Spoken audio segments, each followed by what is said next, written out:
গল্পের নাম হামিংবার্ড, কলমে তাসমিয়া তাসনিম প্রিয়া। গল্পের সপ্তম পর্ব।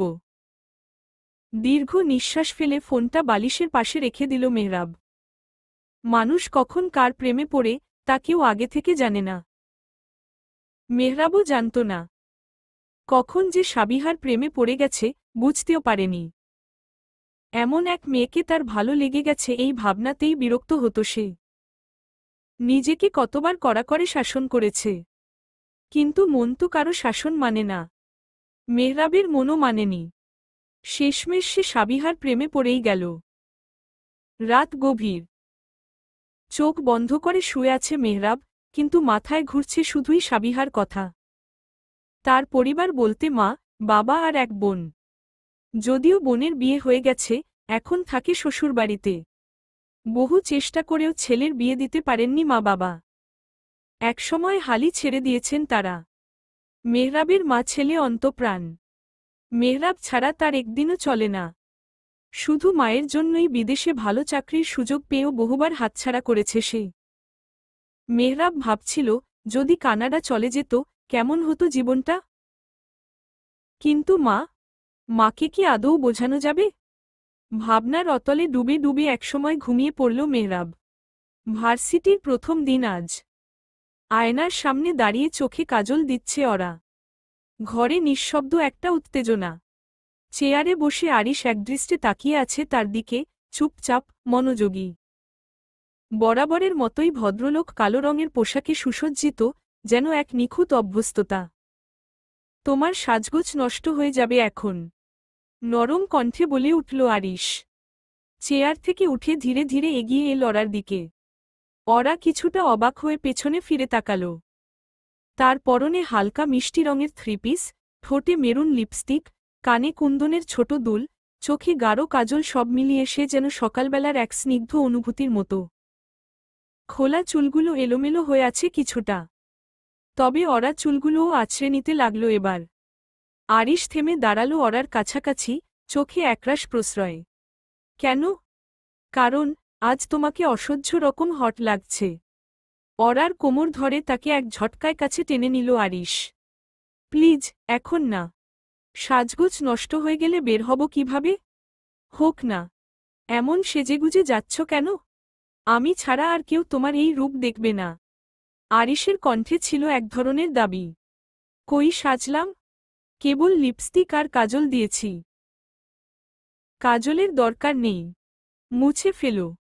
রাতে দিও, আমি দেখব। ওরা বিরক্ত হয়ে মুখ ফিরিয়ে নিল। সবসময় এমন হুকুম, এমন দখলদারি ভালো লাগে না তার। কিন্তু কি বা করবে? আরিশের কথা না শুনলে পরে বাড়বে ঝামেলা। একটা তপ্ত নিঃশ্বাস ফেলল ওরা, ঠোঁটের কোণে জমে থাকা অভিমান চেপে রাখার চেষ্টা করল। ঠিক আছে, নরম কণ্ঠে বলল ওরা। অতঃপর চোখের কাজল মুছে ফেলতে শুরু করল। সময়ও লাগল কিছুটা। এই ফাঁকে আরিশ যেন এক একটা দৃশ্য গিলছে চোখে, ওরাকে ভালো করে দেখে নিচ্ছে সে, একটানা। আজ রাতে আর তোমার নিস্তার নেই, পাখি। চোখ আধবোজা করে ফিসফিসিয়ে বলল আরিশ। আমি আর নিজেকে সামলাতে পারছি না।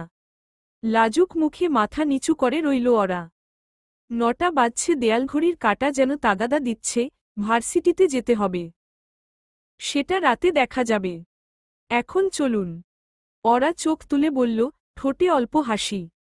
আরিশ একটা দীর্ঘ নিঃশ্বাস ফেলল। তুমি বুঝবে না। কি বুঝব না?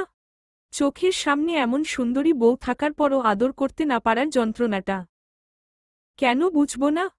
কারণ তুমি পুরুষ নও। ওরা হেসে উঠল, প্রাণখোলা, ঝরঝরে সেই হাসিতে যেন সকাল নামে ঘরে।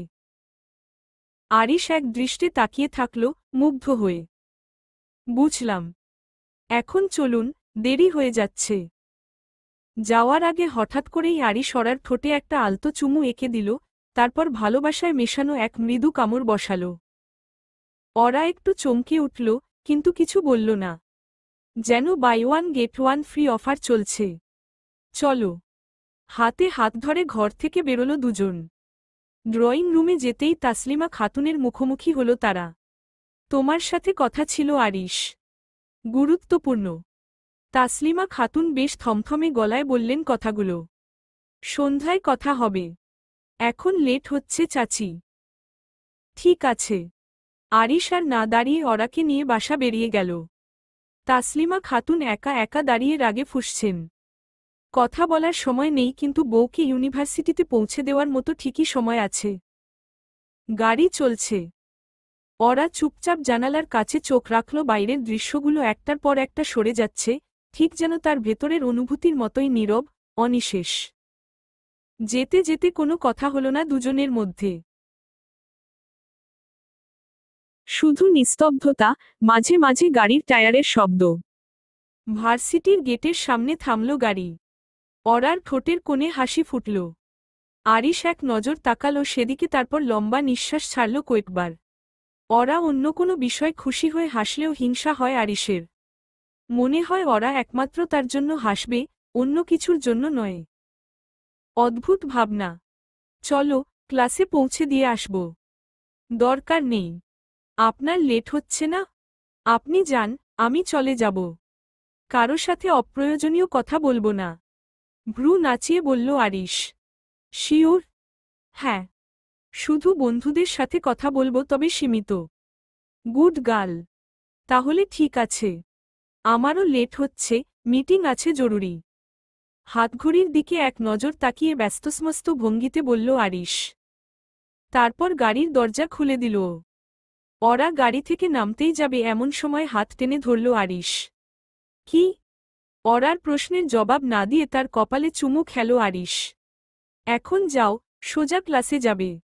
আর হ্যাঁ, ক্লাস শেষে কল করবে। আচ্ছা। সাবধানে যাবেন। ওকে।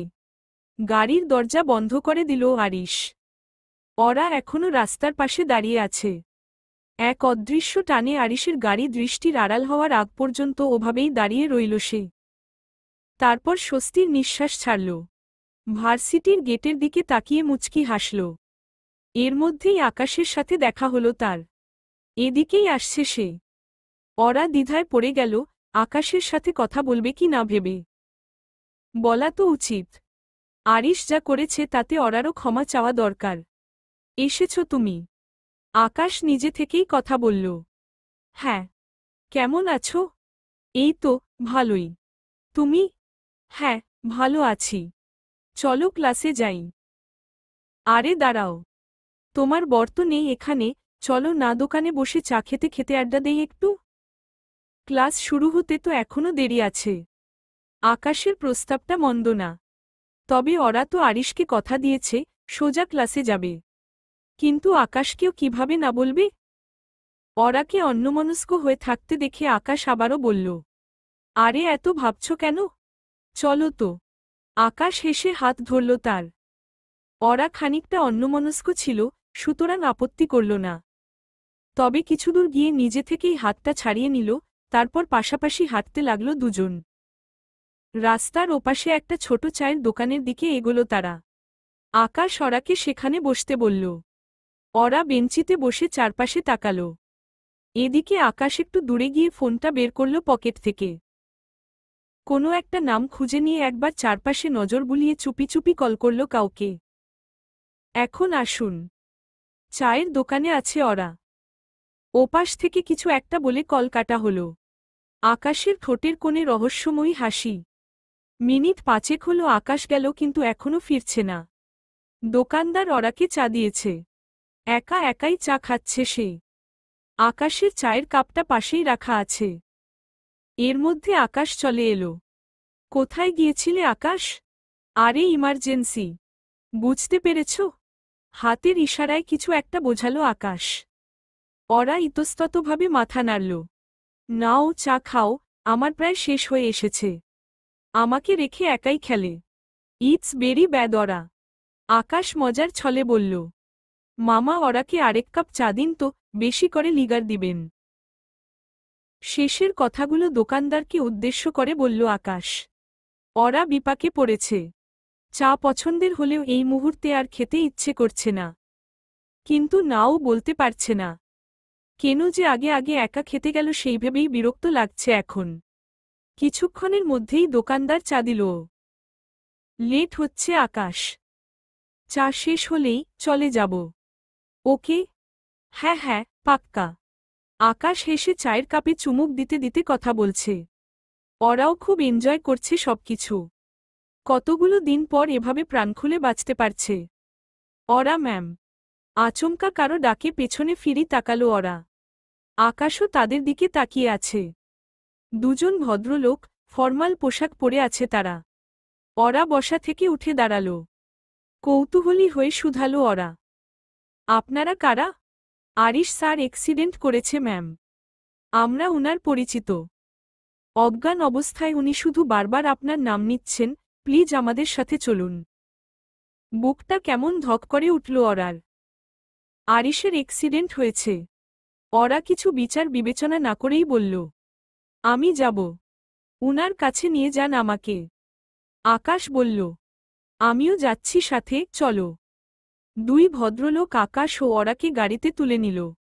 গাড়ি চলতে লাগল তার আপন গতিতে। ওরা সমানে কেঁদে যাচ্ছে। মাথা কাজ করছে না তার। আরিশের যদি কিছু হয় তাহলে আর কত দূর? কোথায় আছে আরিশ? আকাশ ও দুই ভদ্রলোক একে অপরের দিকে মুখ চাওয়াচাওয়ি করল একবার। তারপর আচমকাই একজন ওরার মুখে একটা রুমাল চেপে ধরল। মুহূর্তেই চোখের সামনে সবকিছু অন্ধকার হয়ে আসতে লাগল তার। জ্ঞান হারালো ওরা। সকাল গড়িয়ে দুপুর হয়ে গেছে। ফরেনারের সঙ্গে মিটিং শেষ করে মাত্রই কেবিনে প্রবেশ করল আরিশ। চেয়ারে বসে অস্থিরতায় নড়ে উঠে ফোন হাতে নিল। না, ওরা এখনও কল করেনি। অদ্ভুত লাগল আরিশের, প্রথম দিন তো এতটা দীর্ঘ সময় ক্লাস হওয়ার কথা নয়। তৎক্ষণাৎ ওরার নম্বর ডায়াল করল সে। বেজে বেজে কল কেটে গেল, কিন্তু অন্য পাশ থেকে রিসিভ হল না। মেজাজটা খারাপ হয়ে গেল আরিশের। আবারও কল দিল। এবার ফোন বন্ধ বলছে। হঠাৎ মাথায় যেন আগুন জ্বলে উঠল। বসা থেকে উঠে দাঁড়াল। সব কিছু রেখে ইউনিভার্সিটির দিকে ছুটে গেল সে। দুপুরের তীব্র রোদ মাথার ওপর পোহালেও ওরা চেয়ারে বসে রয়েছে, হাত পা বাঁধা, অচেতন নয়, একটু ঝিমিয়ে আছে। ধীরে ধীরে চোখ মেলে চারপাশে তাকাতে লাগল। পুরনো, ঝকঝকে ছাদের ছায়াযুক্ত একটি বাড়ির উঠোনে সে রয়েছে, চারপাশে ঘিরে বাড়ি, আর মাঝখানে উঠোন। শহরের মধ্যে এমন জায়গা থাকা মুশকিল, অর্থাৎ শহর থেকে অনেক দূরে কোনো এক নিস্তব্ধ স্থানে বন্দী রয়েছে সে। হঠাৎ মনে এলো আরিশের কথা, তার দুর্ঘটনার খবরে ওরার বুক টেনে উঠল, চেঁচিয়ে উঠল সে। কেউ আছেন? কে আছেন? আমাকে এভাবে আটকে রেখেছেন কেন? আরিশ কোথায়? বেশ কয়েকবার চেঁচাল ওরা। তারপর সেই লোক দুজন একটা ঘর থেকে বেরিয়ে এলো। এখানে চেঁচামেচি করে কোনো লাভ নেই মামুনি।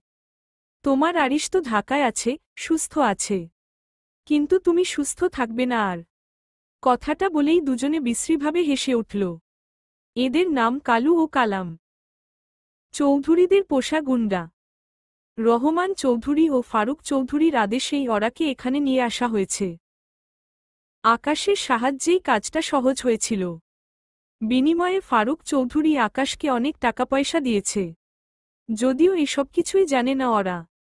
কালু ও কালামের কথায় ওরার কাছে এটা স্পষ্ট যে তারা খারাপ মানুষ। তার রাগ হচ্ছে ভীষণ। কেন যে বোকার মতো এদের সাথে এলো। আকাশ। আকাশ কোথায়? কি করেছিস ওর সাথে তোরা? হাসতে লাগল ওরা দুজন। ওরা নড়েচড়ে নিজেকে চেয়ার থেকে ছাড়াতে চাইল কিছুক্ষণ। কিন্তু কোনো লাভ হল না। আমরা কিছু করিনি তার সাথে। উল্টো সেই আকাশই তোকে এখান পর্যন্ত নিয়ে আসতে সাহায্য করেছে, বোকা মেয়ে। বন্ধু নির্বাচনে সচেতন হতে হয়। অবাক হল ওরা। আকাশ এমন কিছু করতে পারে বিশ্বাস হচ্ছে না ওর। কিন্তু বাস্তবতা তো এটাই যে আকাশের জন্যই ক্লাসে না গিয়ে চায়ের দোকানে গিয়েছিল সে। ওরা কাঁদছে। আরিশের কথা শুনলে আজ তাকে এমন বিপদে পড়তে হতো না। আমাকে আটকে রেখে কার কি লাভ হবে? প্লিজ আমাকে যেতে দাও। কালু এগিয়ে এলো ওরার দিকে। ওরার খোলা চুলে নাক ডুবিয়ে নিঃশ্বাস ছাড়ল সে। ঘৃণায় শরীর ঘিনঘিন করে উঠল ওরার। আমাদের লাভ হলো টাকা। তোকে ঠিকানা লাগাতে হবে আমাদের, মানে কবরে পাঠাবো। তবে ওপর থেকে অর্ডার আসার পর। কিন্তু দাড়ি চুলকে হাসতে লাগল কালাম। কালু ওরার চুলগুলো নেড়েচেড়ে দিতে দিতে বলল, কিন্তু মরার আগে অনেক আদর পাবি তুই। মাত্র যৌবনে পা রাখলি, একটু এনজয় করেই মরবি না হয়। আমরা দুজন তোকে অনেক সুখ দেব। কি বলিস কালাম? তারা দুজন একসাথে হেসে উঠল। ওরার চোখের সামনে সবকিছু ঝাপসা হয়ে আসছে। মাথা ঘুরছে, মনে হচ্ছে জ্ঞান হারাবে সে। চোখ বন্ধ হয়ে আসার আগ পর্যন্ত আরিশের মুখটা মনে পড়তে লাগল তার। ইউনিভার্সিটির গেটের বাইরে দাঁড়িয়ে আছে গাড়ি।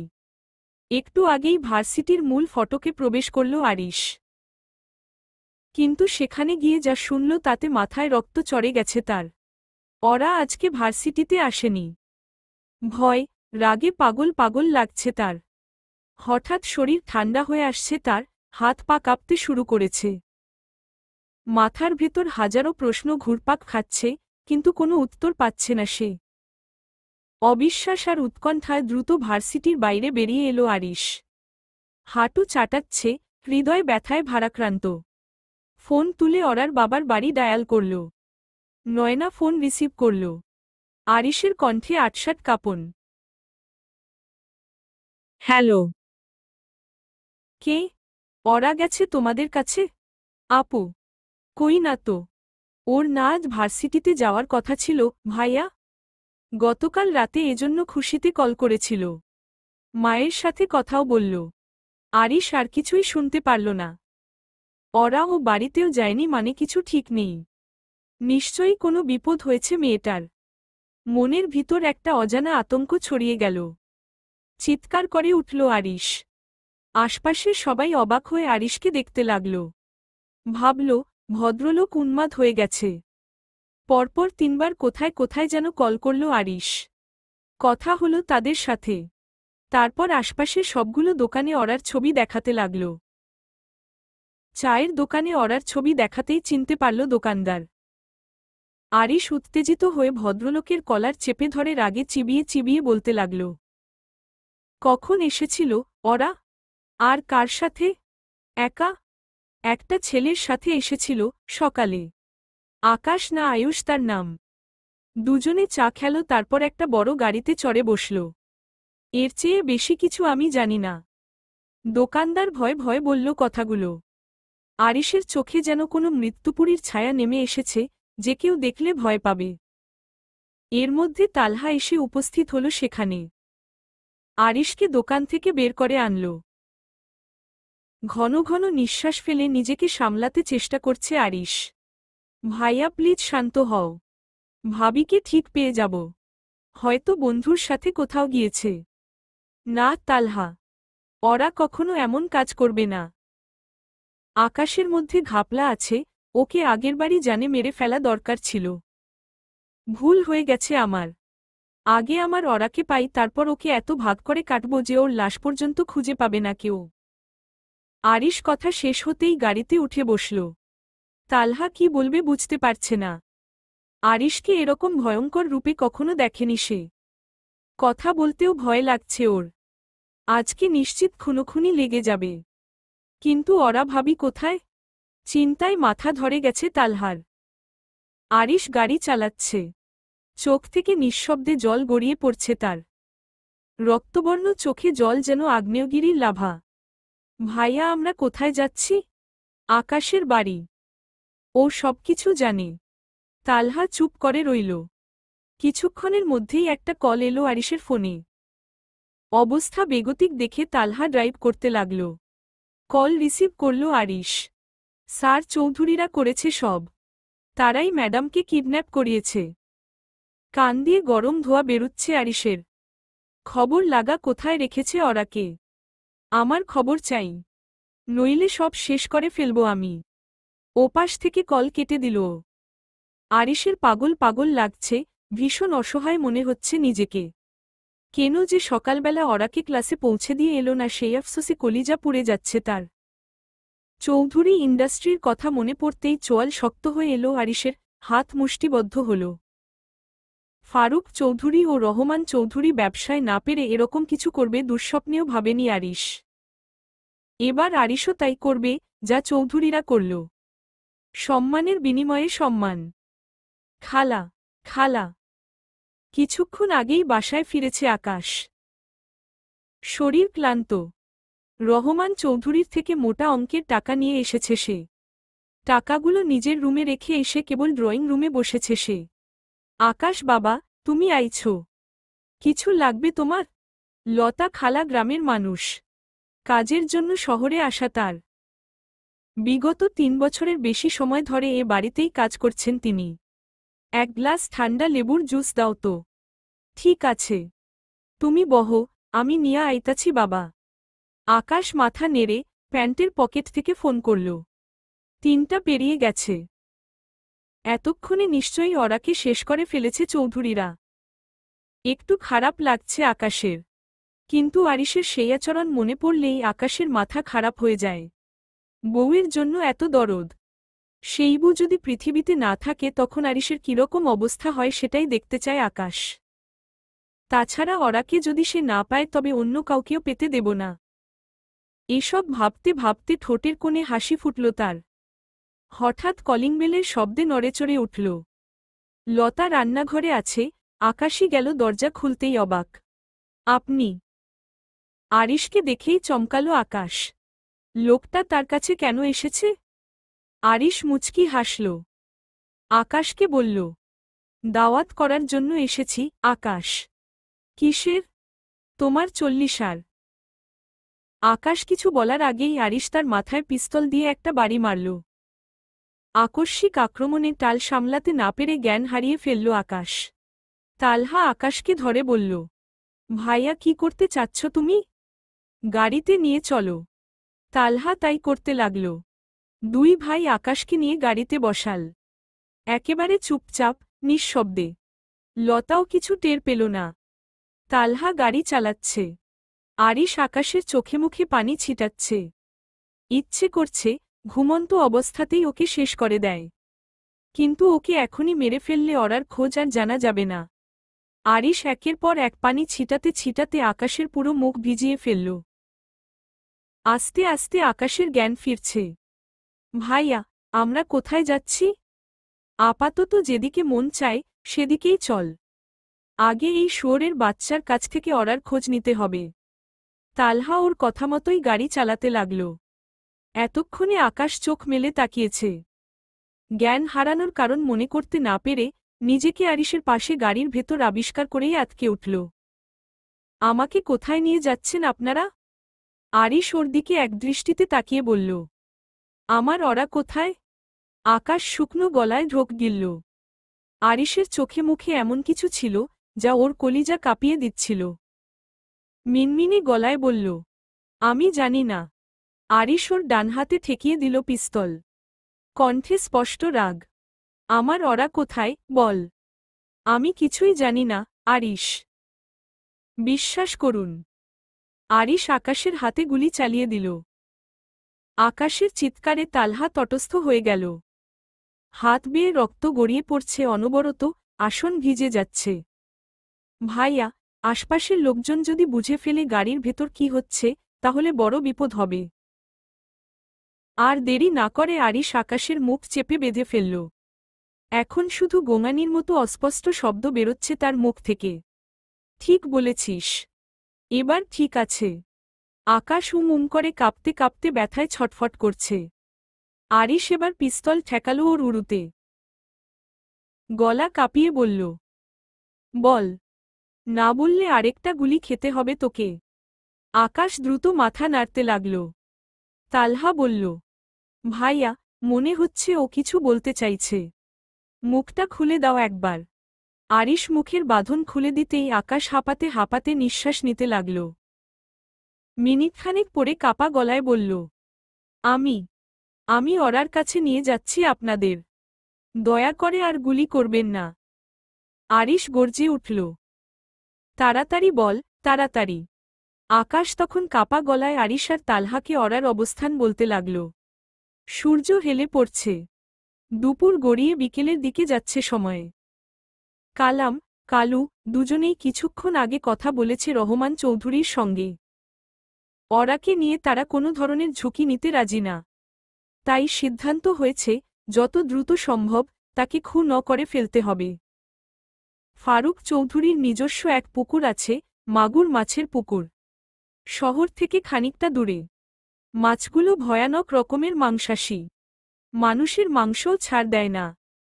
চৌধুরীদের নির্দেশ অরাকে কুচি কুচি করে কেটে বস্তায় ভরে ফেলে আসতে হবে সেই পুকুরে। অরার জ্ঞান ফিরেছে। চোখের দৃষ্টি এখনও ঝাপসা। সমনে তাকাতেই শরীর কেঁপে উঠল তার। কালাম একটা ধারালো ছুরিতে শান দিচ্ছে নিঃশব্দে।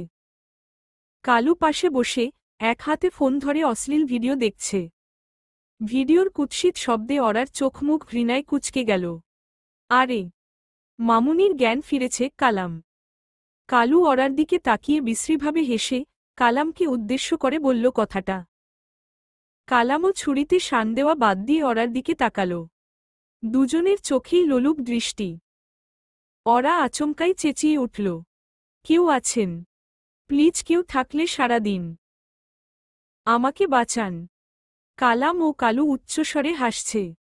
অরার কাকুতিমিনতি দেখে নিছকই মজা পাচ্ছে দুজন।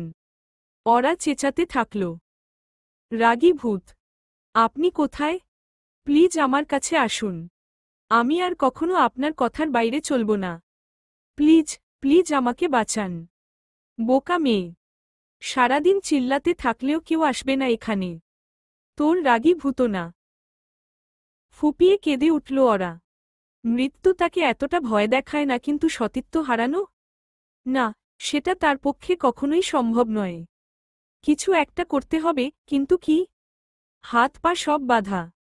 শরীরটা যেন পাথরের মতো ভারী হয়ে আছে। আরিশকে ভীষণ মিস করছে অরা। মানুষটাও নিশ্চয়ই ওর খোঁজে পাগলের মতো হয়ে গেছে। চোখের সামনে এক এক করে ভেসে উঠছে পরিচিত মুখগুলো। মা, বাবা, ছোট বোন, আরিশ। হয়তো আর কখনো তাদের কাউকেই দেখতে পারবে না। এই ভাবনা মাথায় আসতেই কান্নার বেগ আরও বেড়ে গেল অরার। ভেতরটা ফেটে যাচ্ছে যেন। নিঃশব্দে ভাঙছে তার মন, আশা, অস্তিত্ব। রোকসানা মল্লিক বিছানায় শুয়ে আছেন। মেয়ের চিন্তায় জ্ঞান হারিয়ে ফেলেছেন তিনি। পাশেই নয়না ও সোলাইমান মল্লিক বসে আছেন।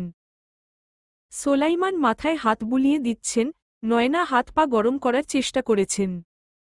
বাবা মায়ের জ্ঞান ফিরছে না কেন? আমার খুব টেনশন হচ্ছে। আপুর কিছু হবে না তো? কাদো কাদো গলায় জিজ্ঞেস করল নয়না। সোলাইমান মেয়েকে এক হাতে বুকে জড়িয়ে ধরলেন। লম্বা নিঃশ্বাস ফেলে বললেন, কিছু হবে না নয়না। ওপরওয়ালা আছেন, তিনি সবকিছুই সহজ করে দিবেন। তোর মায়ের জ্ঞান ফিরলে উনার সামনে আমাদের স্বাভাবিক থাকার চেষ্টা করতে হবে। বুঝতে পেরেছিস? নয়না মাথা নাড়ে, আচ্ছা বাবা। এতটুকু বলে মায়ের দিকে মনোযোগ দেয়। নির্দিষ্ট স্থানে এসে গাড়ি থামিয়েছে তালহা। কিন্তু এত বড় জায়গায় ওরা কোথায় আছে সেটা সরাসরি জানে না আকাশ। চৌধুরীদের মুখে শুরু এতটুকুই শুনেছিল, মোহনপুরের পোড়া বাড়িতে ওরাকে রাখা হবে। আরিশ এর মধ্যেই আশেপাশের অনেকটা জায়গায় খুঁজে ফেলেছে। কিন্তু এখানে দূরদূরান্ত পর্যন্ত কেবল জঙ্গলে ঘেরা।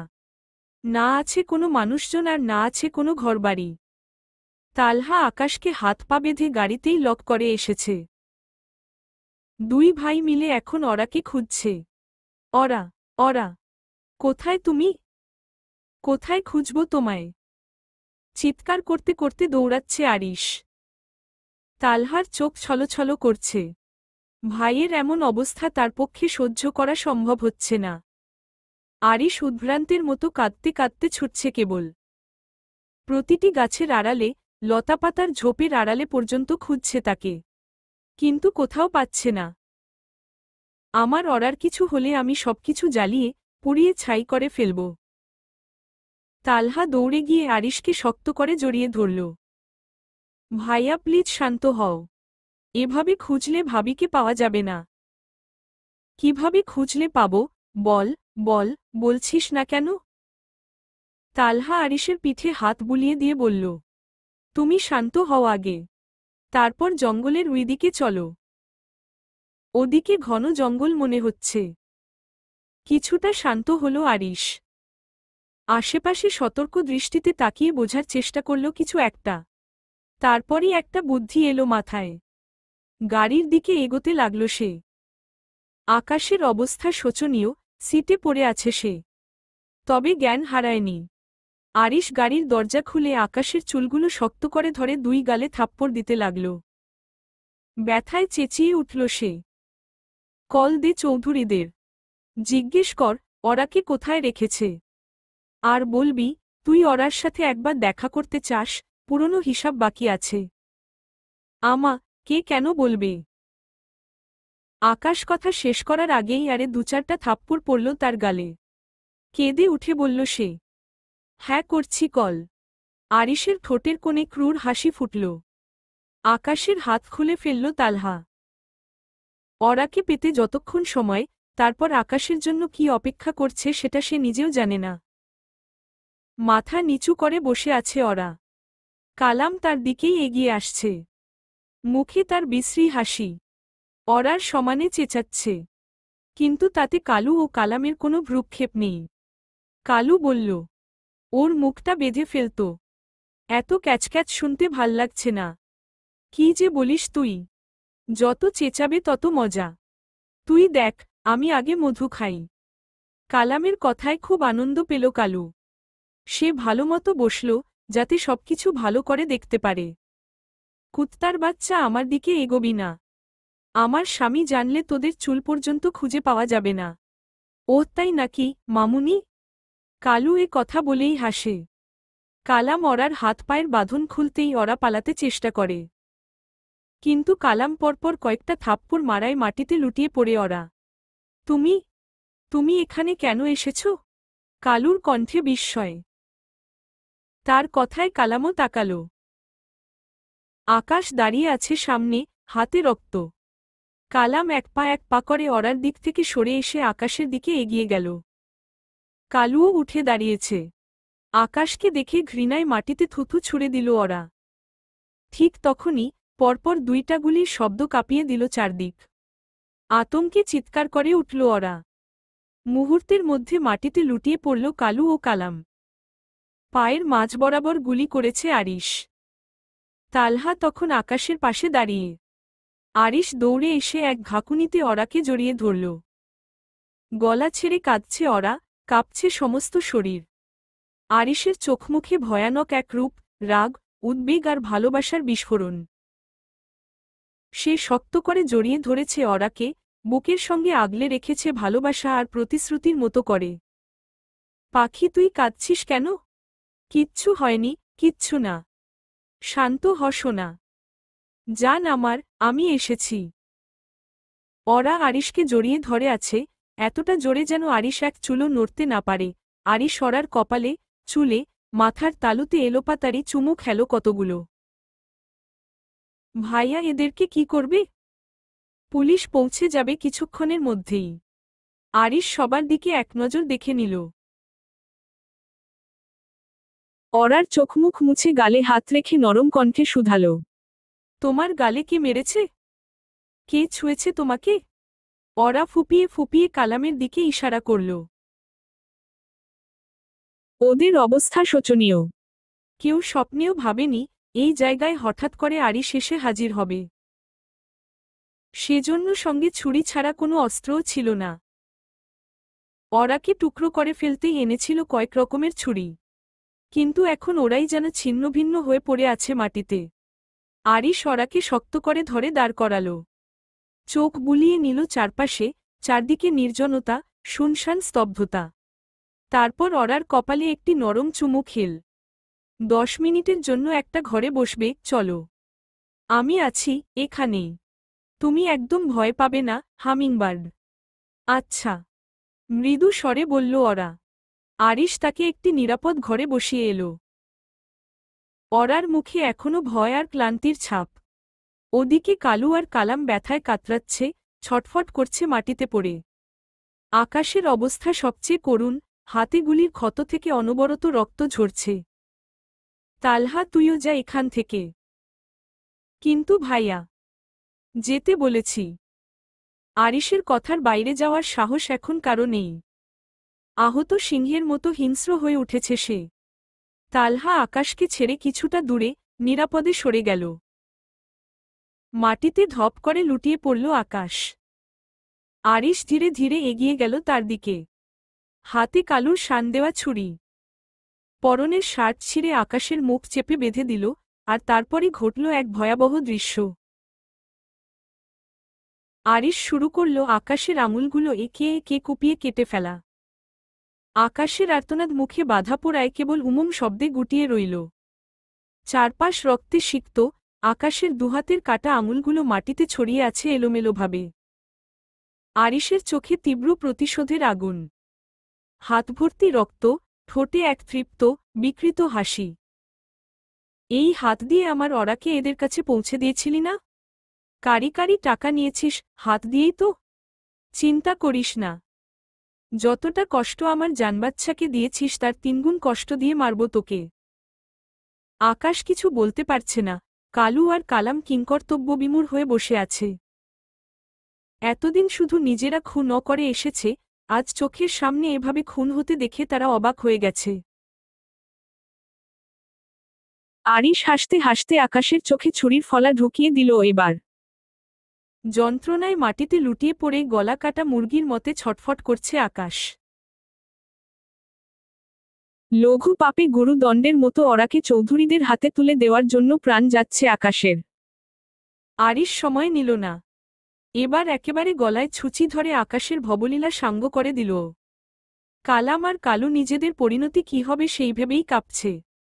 স্যার, আমাকে ছেড়ে দিন, আমি ম্যাডামের সাথে কিছু করিনি, গায়ে পর্যন্ত হাত দেইনি। কালাম ম্যাডামকে মেরেছে, অসভ্যতা করতে চেয়েছিল। কালুর কথা শেষ হতেই কালাম চেঁচিয়ে বলল, আমি কিছু করিনি, সব চৌধুরীদের আদেশে হয়েছে, আমাদের ছেড়ে দিন স্যার, প্রাণভিক্ষা দেন।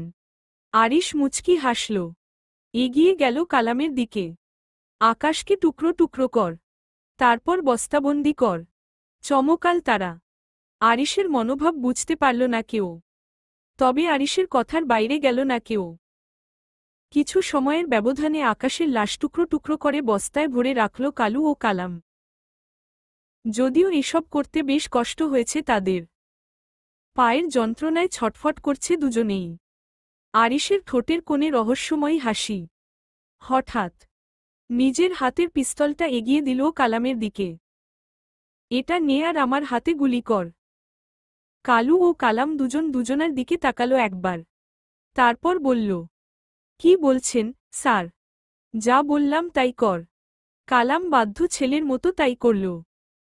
আরিশের বাম হাতে একটা গুলি করল। গুলির শব্দে অরা এবং তালহা দুজনেই চমকাল। তালহা আড়াল থেকে বেরিয়ে এলো। আরিশকে আহত অবস্থায় দেখে ছুটে এলো সে।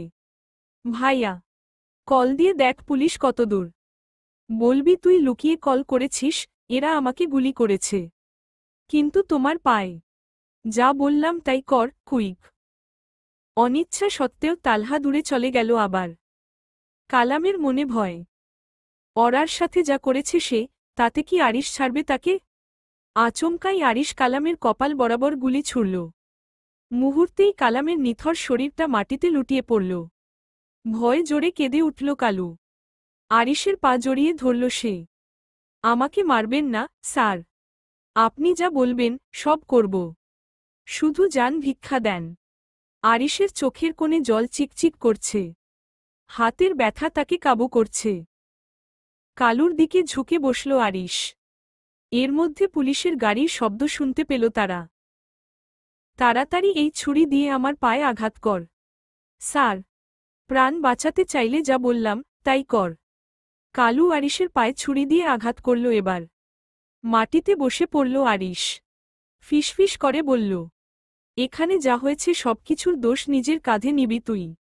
বলবি আকাশকে তোরা দুজন খুন করে এমন করেছিস আর আমার ওপর হামলাও করেছিস। আমি সময়মত তোর জামিন করিয়ে নেব। আমি সবকিছু বলবো, আপনি শুধু আমাকে মারবেন না। গুড। মনে রাখিস, উল্টাপাল্টা কিছু করলে তোর পরিবারের লোকজন বিপদে পড়বে। শুকনো ঢোক গিলল কালু। বাড়িতে তার বুড়ো মা আর একমাত্র ছেলে আছে। বউ মারা গেছে আরও 3 বছর আগে। ঠিক আছে স্যার। কিছুক্ষণের মধ্যেই পুলিশ এসে হাজির হল। পূর্বপরিকল্পনা মতো সবকিছুই নিখুঁতভাবে সম্পন্ন হল। পুলিশ এসে কালুকে গ্রেফতার করল। তারা জানে আরিশ কেবল আত্মরক্ষার জন্য কামালের পায়ে গুলি করেছিল। আর কালু? কালামকে সে নিজেই গুলি করেছে, তাদের নিজেদের অভ্যন্তরীণ দ্বন্দ্বে। আরিশকে চিকিৎসার জন্য নিয়ে যাওয়া হলো হাসপাতালে। গাড়িতে বসে ওরা একটানা কাঁদতে লাগল। তার বুকের ভেতর এক অজানা শূন্যতা। আরিশ যেভাবে আঘাত পেয়েছে সেটাই ভেবে চোখে জল ধরে রাখতে পারল না সে। তালহা মনে মনে আরিশের বুদ্ধির তারিফ না করে পারেনি। হসপিটালের বেডে শুয়ে আছে আরিশ। পাশেই ওরা বসে আছে। অপারেশন করে হাত থেকে গুলি বের করা হয়েছে। কাঁদছ কেন, হামিংবার্ড? ওরার গালে হাত রেখে শুধালো আরিশ। ওরা আরিশের হাতে চুমু খেল একটা। পরক্ষণেই আরিশ কষিয়ে একটা থাপ্পড় বসালো ওরার গালে। বিস্ময় নিয়ে তাকিয়ে আছে ওরা। কি হলো হঠাৎ বুঝতে পারল না। তোমাকে সকালে বলেছিলাম না রাতে আদর করব? কেন পাকনামি করে আকাশের সাথে গেলে? তুমি অবাধ্য না হলে তো এসব হতো না। এখন এই হাত দিয়ে ঠিকমতো আদর করতে পারবো না তোমাকে। ফুপিয়ে কেঁদে উঠল ওরা। আরিশের হাতটা ধরে আবারও চুমু খেল সে। সরি, রাগী ভূত। আর কখনো আপনার কথার অবাধ্য হব না। হলে আর আস্ত থাকবে না। শুকনো ঢোক গিলল ওরা। আরিশের ঠোঁটের কোণে হাসি। এই মানুষটা চাইলে যা খুশি করতে পারে সবই সম্ভব তার কাছে। আচ্ছা, কাপা গলায় বলল সে, চোখ নামিয়ে নিল। আরিশের ঠোঁটের কোণে হালকা হাসি খেলল। ইশারায় ওরাকে কাছে ডাকল। ওরা ওর ইশারার মানে ঠিক বুঝে উঠতে না পেরে জিজ্ঞেস করল, কি? এদিকে এসো। বসে থাকা ওরা ধীরে উঠে এসে আরিশের মাথার পাশে গিয়ে দাঁড়াল। এখন ঝুঁকে আমার কপালে কিস করো। কিছুটা লজ্জা পেল সে, তবু অবাধ্য হল না। ধুকপুক বুকে একটু ঝুঁকে প্রিয় স্বামীর কপালে নরম করে একটা চুমু এঁকে দিল। আমারটা, নিচু স্বরে শুধাল সে। আরিশ একটু চমকে উঠল। বউটা নিজে থেকেই চুমু চাইছে আজ। তোমার কি মনে হয়, হামিংবার্ড? তোমার বর কি এসব নিয়ে কিপটেমি করে? তুমি না বললেও কিস করতাম, বলল আরিশ, চোখে সেই চেনা দুষ্টু ঝিলিক। ওরা একটু ঝুঁকল, কিন্তু আরিশ কপালে নয় সরাসরি ঠোঁটেই মনোযোগ দিল। ঠোঁটে ঠোঁট ছুঁয়ে দিল আরিশ। হালকা ব্যথায় ভুরু কুঁচকে উঠল ওরা। মিনিট দুয়েক পর সোজা হয়ে দাঁড়াল সে, কিছু না বলেই ঠোঁটে হাত রাখল। মুখটা ফ্যাকাশে, চোখ দুটো যেন খানিকটা নরম অভিমানে ভরা। মুডটাই নষ্ট হয়ে গেছে ওরার। সব সময় চুমু দিতে গেলেই রক্ত বের করে ছাড়ে লোকটা। আরিশ জিজ্ঞেস করল, কি হলো? ওরা ধীরে মাথা নাড়ল। কিছু না। ব্যথা পেয়েছ? এবার আরিশ একটু নরম কণ্ঠে শুধালো, ওরা যে ব্যথা পেয়েছে সেটা বুঝে গেছে হয়তো। ওরা নিচু গলায় বলল, সব সময় এমন করেন কেন? একটু আস্তে দিলেও তো হয়। ব্যথা পেয়েছি। আরিশ এবার একটুও হাসল না। গম্ভীরভাবে বলল, তোমাকে কষ্ট দিতে চাইনি, হামিংবার্ড। কিন্তু তুমি জানো আমার আদরের ধরন এমনই। ছুঁয়ে দিল জ্বলে পুড়ে খাক হয়ে যায়। ওরা মাথা নিচু করে রইল, খুব আস্তে বলল, হুম, জানি। এবার আস্তে কপালে কিস দেব, কথা দিচ্ছি। ওরা কেবল একবার মাথা ঝাঁকাল। রাগ করেনি, তবু একটু অভিমান রয়ে গেল চোখের ভেতরে। আমি কি ভুল সময়ে এসে পড়লাম? দরজার ফ্রেমে দাঁড়িয়ে থাকা তালহার গলায় ছিল শান্ত স্বর, কিন্তু তার চোখে ভেসে উঠেছিল একরাশ জিজ্ঞাসা। আচমকা তালহার উপস্থিতিতে হকচকিয়ে গেল ওরা। তড়িঘড়ি করে হাত দিয়ে ঠোঁটের কোনায় লেগে থাকা রক্ত মুছে নিল। আরিশ নিঃশব্দে শুয়ে, মুখে একটুও ভাবান্তর নেই। যেন এই মুহূর্তটাই ছিল তার জন্য একেবারে স্বাভাবিক। না, আয়, সংক্ষেপে বলল সে। ভাইয়ের অনুমতি পেয়ে তালহা কেবিনে ঢুকল। চোখ বুলিয়ে নিল ভাই ভাবির দিকে। ভাইয়া, তোমার কথামতো ডিসচার্জের ব্যবস্থা করে ফেলেছি। আগামীকাল সকালেই আমরা বাসায় ফিরে যেতে পারব। কিন্তু উনি তো পুরোপুরি সুস্থ হননি। ওরার কণ্ঠে স্পষ্ট উদ্বেগ। আরিশ শান্ত গলায় বলল, আমি অতটাও অসুস্থ নই, পাখি। হাতে গুলি লেগেছিল, বের করে ফেলা হয়েছে। বাকি চিকিৎসা বাসা থেকেই হবে। দরকার পড়লে নার্স রাখব, তুমি চিন্তা করো না। তালহা ঠোঁটের কোণে দুষ্টু হাসি টেনে চুপ করে দাঁড়িয়ে রইল। ভাই আর ভাবির প্রেম দেখার মধ্যে যেন এক ধরনের মজা খুঁজে পেল সে। কিন্তু আরিশের শেষ কথাগুলো বিশেষভাবে পছন্দ হয়নি অরার। তার কপাল কুঁচকে উঠল। ভেতরে জমে থাকা বিরক্তিটা চেপে গেলেও চোখে সেটা ধরা পড়ে গেল স্পষ্টভাবেই। নার্সের দরকার নেই, আমি আছি তো, শান্ত গলায় বলল অরা। তালহা মুখে দুষ্টু হাসি টেনে বলল, ওহ তাই তো, ভাবি তো আছেনি, নার্স টার্স কিছুই লাগবে না। আরিশ চোখ বন্ধ করে কিছুক্ষণ চুপ করে রইল। তারপর চোখ খুলে ঠান্ডা গলায় বলল, না, নার্স লাগবে। আমার চিকিৎসার জন্য একজন প্রফেশনাল নার্স থাকা জরুরি। অরার এসব বিষয়ে তেমন কোনো ধারণা নেই। কাজেই তুমি গিয়ে হসপিটালের ম্যানেজমেন্টের সঙ্গে কথা বলে ফেলো। অরার বুকটা মোচড় দিয়ে উঠল। কথাটা যেন একরকম অবজ্ঞা করেই বলা হল। রাগে আর অপমানে সে মাথা নিচু করে রইল। ঠোঁট কাঁপলেও কিছু বলল না। তালহা দাঁড়িয়ে উঠে বলল, ঠিক আছে, আমি কথা বলছি। ওকে। তালহা বেরিয়ে যেতেই ঘরে একটা অস্বস্তিকর নীরবতা নেমে এলো। আরিশ মুচকি হাসছে, যেন খুব তৃপ্ত। চোখ সরিয়ে সরাসরি অরার দিকে তাকিয়ে। অরা কিছুই বলছে না, তার দৃষ্টি নিবন্ধ মেঝের দিকে। আরিশের হাসিও তার চোখ এড়িয়েই গেল। নিশুতি রাত, চারপাশ ঢেকে রেখেছে গভীর নিস্তব্ধতা। যেন পুরো পৃথিবী নিঃশ্বাস আটকে অপেক্ষা করছে কোনো অজানা ঘটনার জন্য। দূরে কোথাও একটা নেড়ি কুকুর ঘেউ ঘেউ করে উঠছে মাঝে মাঝে, আর তার ফাঁকে ফাঁকে ভেসে আসে দু একটা গাড়ির যান্ত্রিক শব্দ। শহরের এই অংশে রাত যেন আরও ঘন, আরও ভারী। আরিশ বারবার নিষেধ করেছিল অরাকে রাতে হসপিটালে না থাকতে। তার যুক্তিও অমূলক ছিল না। সারারাত বসে থাকা, ক্লান্তি, অস্বস্তি সব মিলিয়ে অরার জন্য সেটা যে ঠিক সুবিধার হবে না, সেটা সে ভালো করেই জানত। কিন্তু অরা নাছোড়বান্দা। নিজের একরোখা ভালোবাসা আর উদ্বিগ্ন মনের জোরেই এক প্রকার কাকুতি মিনতি করে স্বামীর পাশে রাত কাটানোর অনুমতি আদায় করে নিয়েছে। শেষমেশ আরিশের কেবিনেই আরেকটা বেডের ব্যবস্থা করে দিল কর্তৃপক্ষ। যদিও এমনটা হাসপাতালের নিয়মের বাইরে, তবু আজকাল টাকার কাছে নিয়মের মাথা নোয়াতেই হয়। ক্ষমতাবান রোগীর ইচ্ছাকে অগ্রাহ্য করার সাহসকারী বা আছে? অরার বিছানাটা জানালার পাশে। জানালার ওপারে শহরের আলো ধোঁয়াটে হয়ে ঝাপসা লাগে, আর বাতাসে কেমন একটা ওষুধের গন্ধ।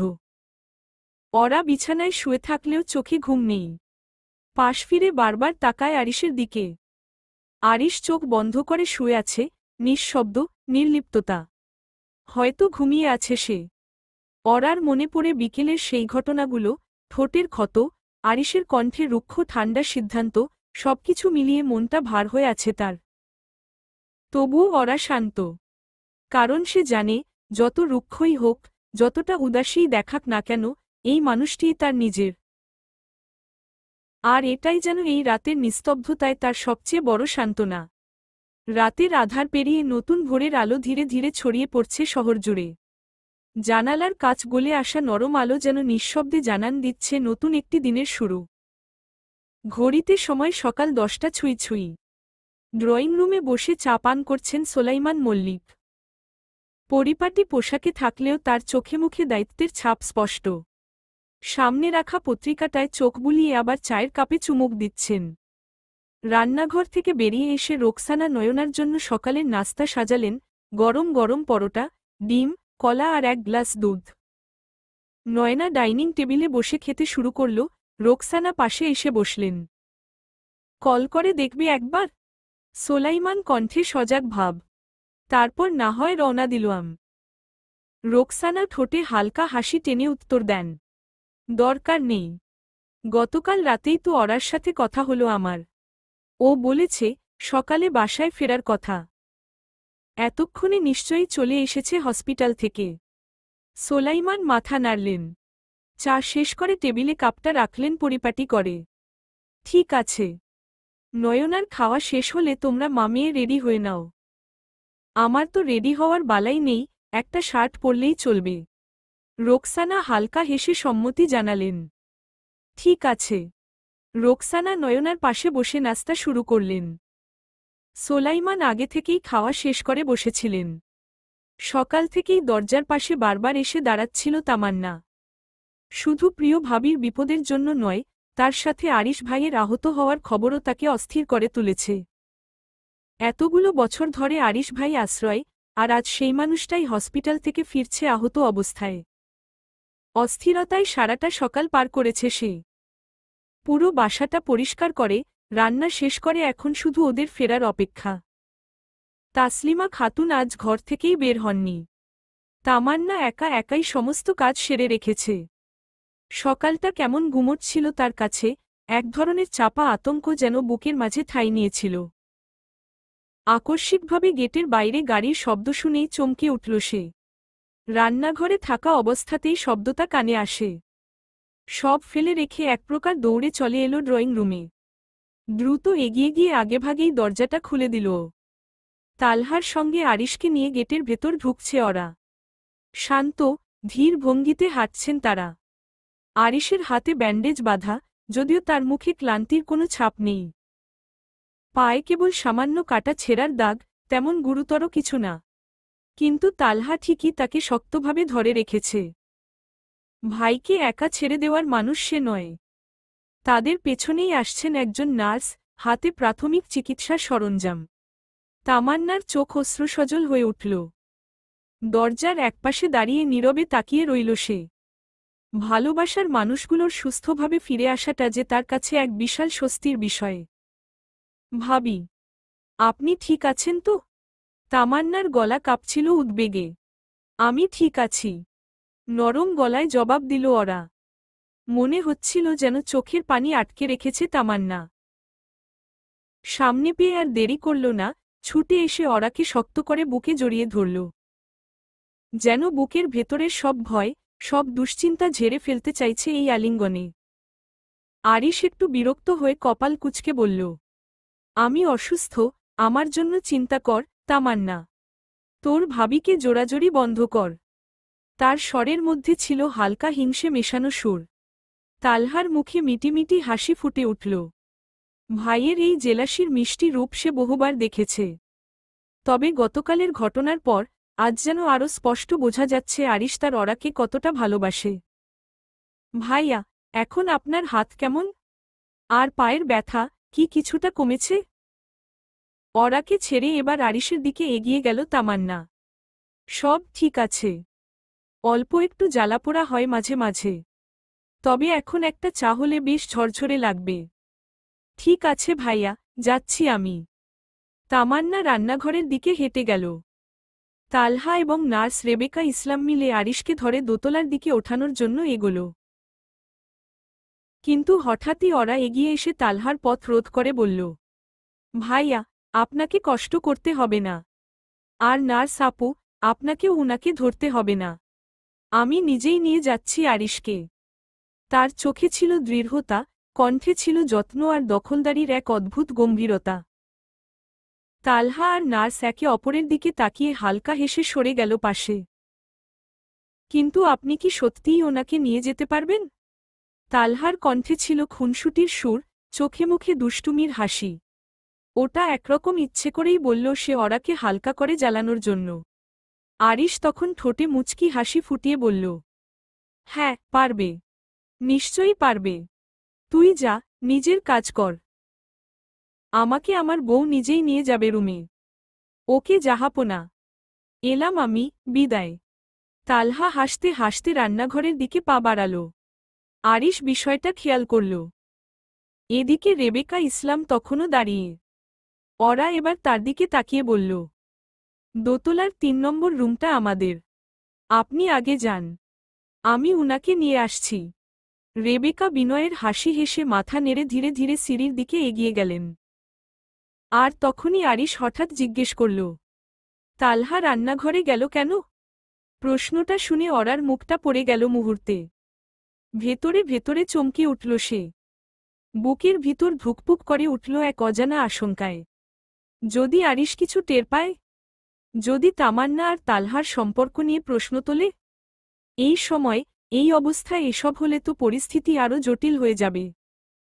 একটু সামলে নিয়ে চোখ নামিয়ে ওরা বলল, এমনি, হয়তো কোনো দরকার ছিল ওর। রান্নাঘরে কিছু লাগতে পারে।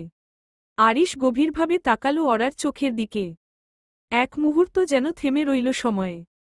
অরার ভেতরের উদ্বেগটা বুঝে ফেলল কি, নাকি স্রেফ ক্লান্ত হয়ে আর প্রশ্ন করল না, বোঝা গেল না ঠিক। চলুন, ঘরে যাই। কণ্ঠে তাড়াহুড়োর ছাপ স্পষ্ট। অরা যেন যত তাড়াতাড়ি সম্ভব এই প্রসঙ্গটা থেকে সরে যেতে চায়। আরিশ এক ধরনের প্রশ্রয়মিশ্রিত সন্দেহের হাসি হাসল, তারপর গম্ভীর ভঙ্গিতে বলল, মনে হচ্ছে তুমি কিছু একটা লুকাচ্ছ আমার কাছ থেকে। তুমি জানো হামিংবার্ড, তোমার ব্যাপারে আমি মারাত্মক ওভার পজেসিভ। আর আমার রাগ যখন ওঠে, তখন কিন্তু কন্ট্রোলে থাকি না আমি। শুকনো ঢোক গিলল ওরা। মুখের দিকে তাকিয়ে বুঝতে পারছে, আজ যেন কিছুটা বেশি সিরিয়াস হয়ে গেছে আরিশ। তাই একটু আমতা আমতা করে বলল, আমার এমন কিছু নেই যা আপনার কাছ থেকে লুকানোর প্রয়োজন আছে। শিওর? আরিশের চোখে এক ধরনের গভীর খোঁচা মেশানো দৃষ্টি। 100% শিওর, রাগী ভূত। মাথা দুলিয়ে বলল ওরা, হাউ কিউট। রাগী ভূত। আরিশ খিলখিল করে হেসে ফেলল। চলো ঘরে। গতকাল রাতের আদরটা তো মিস হয়ে গেছে, এবার সেটা ফুলফিল করতে হবে। ওরা এক ধাক্কায় থেমে গেল। মুখ গম্ভীর করে, চোখ কুঁচকে কিছুটা রেগে বলল, রুমের মধ্যে তো রেবেকা সেবেকা বসে আছে। ঠোঁট কামড়ে হাসল আরিশ। এমন রাগ আর হিংসার মিশ্রণে ফুঁসতে থাকা ওরাকে সে দারুণ উপভোগ করছে। এখনও সিঁড়ি বেয়ে দোতলার বারান্দায় উঠছে তারা। ওহ, তাই নাকি? সমস্যা নেই, সুস্থ হয়ে উঠি আগে। 2-3 দিন যাক না, তারপর না হয়। আরিশ ইচ্ছে করেই বাক্যটা অসম্পূর্ণ রাখল, যেন আগুনে একটু ঘি ঢালে। অরার চোখমুখ দেখে বোঝা যায়, মেয়েটা চূড়ান্ত বিরক্ত। তবুও সে শান্ত গলায় বলল, হ্যাঁ, সেটাই। এখন ভেতরে চলুন। রুমের সামনে দাঁড়িয়ে আছি। হ্যাঁ, চলো। আরিশের চোখে মুখে দুষ্টুমি ভর করেছে আজ। কিন্তু ওরা সেটা বুঝতে পারছে না বলেই ভেতর ভেতর রাগে জ্বলছে। ওরা আর আরিশ রুমে ঢুকতেই রেবেকা সেখানে ছিল, চারপাশ পরিষ্কার পরিচ্ছন্ন করে সাজানো। আরিশ তার খাটে বসে একটু হালকা করে চোখ বন্ধ করল, যন্ত্রণা ও ক্লান্তির মাঝেও স্বস্তি খুঁজছে। হসপিটাল থেকে ফেরার পর শরীর এখন একটু বিশ্রামের দাবি করছে। ওরা আরিশের পাশে বসেছে। রেবেকাকে একদম সহ্য হচ্ছে না তার। রেবেকার বয়স কম, 25 হবে হয়তো, দেখতে সুন্দরী। রেবেকা ব্যান্ডেজ বদলানোর জন্য প্রস্তুত হয়ে পাশে একটি চেয়ার টেনে বসলেন। তার সতর্ক নজর আরিশের হাতে আর পায়ের ক্ষতের ওপর রাখা, যেন কোথাও কোনো সমস্যা না হয়। আপনি একটু রেস্ট নিন, তারপর আমি ক্ষতস্থান দেখে ব্যান্ডেজ করে দেব। আরিশ মাথা নেড়ে বলল, ওকে রেবেকা ম্যাম। মেজাজ বিগড়ে গেল ওরার। ঢং করে আবার ম্যাম বলতে হবে কেন? যত্তসব আদিক্ষেতা। আচমকা পেছনে থেকে কেউ এসে জড়িয়ে ধরায় তামান্না চমকে উঠল। হাতের কাপটা পড়ে যাওয়ার উপক্রম হল, কিন্তু পরক্ষণেই নিজেকে সামলে নিল। কারণ বুঝতে বাকি রইল না। এই বাড়িতে তাকে এভাবে জড়িয়ে ধরার সাহস রাখে কেবল একজনই, মিস্টার তালহা। এইভাবে কেউ জড়িয়ে ধরে? যদি আপনার মা দেখে ফেলেন? তালহার কণ্ঠে নিষ্পৃহ ভঙ্গি। তখন যা হওয়ার হবে। আমি তো তোমার, আর তুমি আমার। না, ছাড়ুন এখন। কাজ করছি আমি।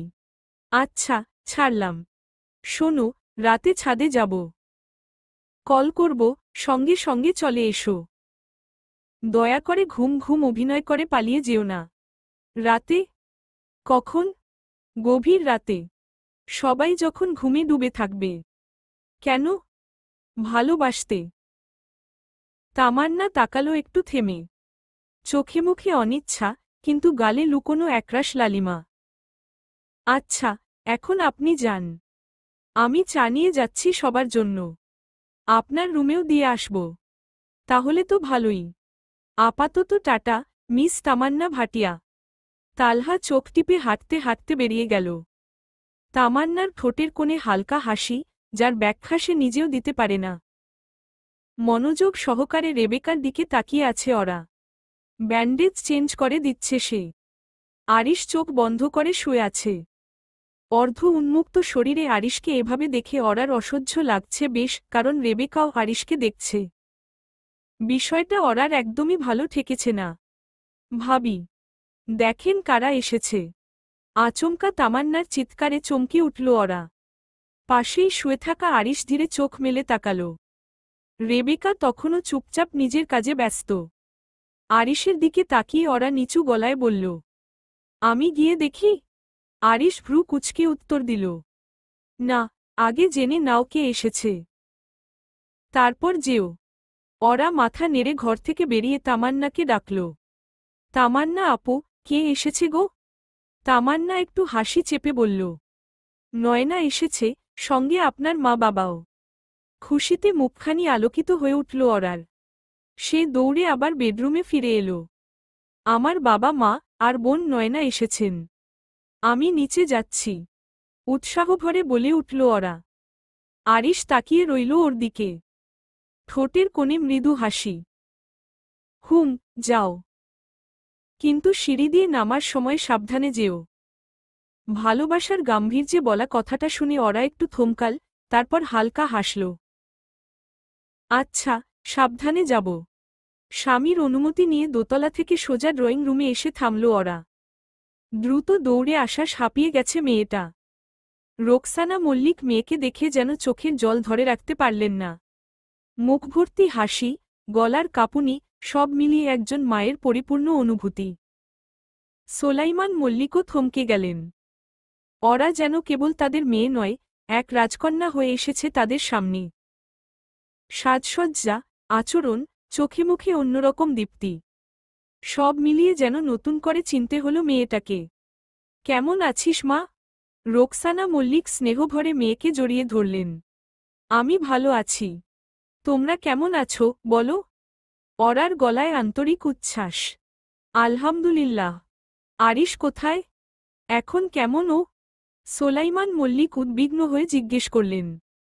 রুমে আছে। নার্স কিছুক্ষণ আগেই ড্রেসিং করে দিয়ে গেল।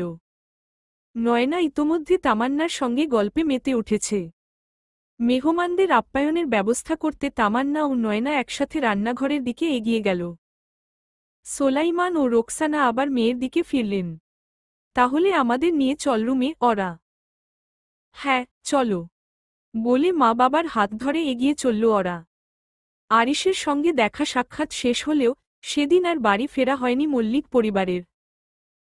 ওরার জোড়াজুড়িতে দুপুরের খাবার খেয়ে বিশ্রাম নিয়ে তবে বিকেলের দিকে রওনা দেন সবাই। ওরার মনে আজ এক অনুচ্চারিত আনন্দ। বহুদিন পর সবকিছু এতটা স্বাভাবিক, এতটা শান্ত লাগছে যেন।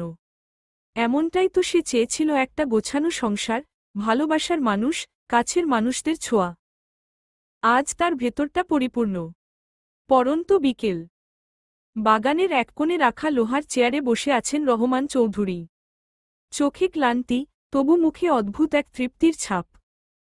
কদিন ধরেই একটার পর একটা ঝামেলায় জর্জরিত ছিলেন তিনি। আজ যেন একটু নিঃশ্বাস ফেলার সুযোগ মিলেছে। ঠিক কিছুক্ষণ আগেই থানা থেকে গোপন এক সূত্র তাকে খবর দিয়েছে, কালু মারা গেছে। এই খবরে যেন প্রাণ ফিরে পেয়েছেন রহমান চৌধুরী। তিনি ভালো করেই জানেন, এসবের পেছনে তার ছোট ভাই ফারুক চৌধুরীর হাত ছাড়া আর কারো থাকার প্রশ্নই ওঠে না। আকাশের বাবা আরিশের বিরুদ্ধে ব্যবস্থা নিতে চাইলেও সুনির্দিষ্ট প্রমাণের অভাবে কিছু করতে পারেনি। তার ওপর কালু নিজেই সব দোষ স্বীকার করাই আইনের কাছে সবকিছু পরিষ্কার ছিল। তবে কালুর আকস্মিক মৃত্যুতে গোটা চিত্রটাই ঘোলাটে হয়ে গেছে। জেলের ভেতরে বিষক্রিয়ায় কেউ মারা যায়, এটা কি স্বাভাবিক? নাকি কেউ খুব সাবধানে ধামাচাপা দিয়ে গেল এক সম্ভাব্য বিপদকে? রাতের আধার ঘনিয়ে এসেছে। সময়টা এখন রাত 10টা ছুঁই ছুঁই। রেবেকা বাসায় যাওয়ার জন্য রেডি হচ্ছে। তালহা তাকে বাড়ি পৌঁছে দিয়ে আসবে এই নিয়ে তামান্নার চোখমুখ দেখার মতো অবস্থা। কিন্তু ভাইয়ের আদেশ তো মানতেই হবে।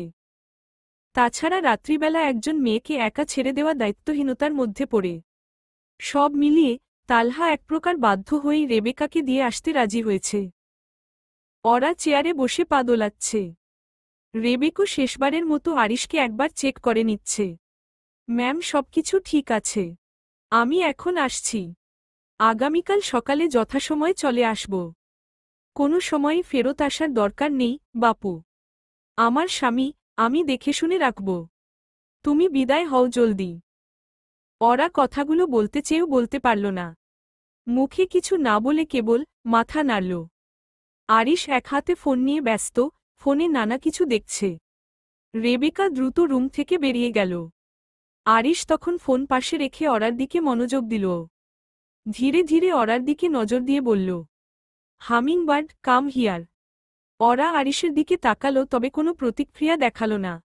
খুব রেগে আছে মেয়েটা। আরিশ তার আচরণে অবাক হচ্ছে। ভয়ডর কি উবে গেছে ওরা এবার আতকে উঠল সে। আরিশের ধমকে দ্রুত বসা থেকে উঠে দাঁড়াল। ভয় ভয় গিয়ে বিছানার একপাশে দাঁড়িয়ে বলল, জি। আরিশ এক হাত দিয়েই ওরাকে হেঁচকা টানে নিজের বুকের ওপর ফেলল। ঘাবড়ে গেল ওরা। আপনার হাতে ব্যথা লাগবে।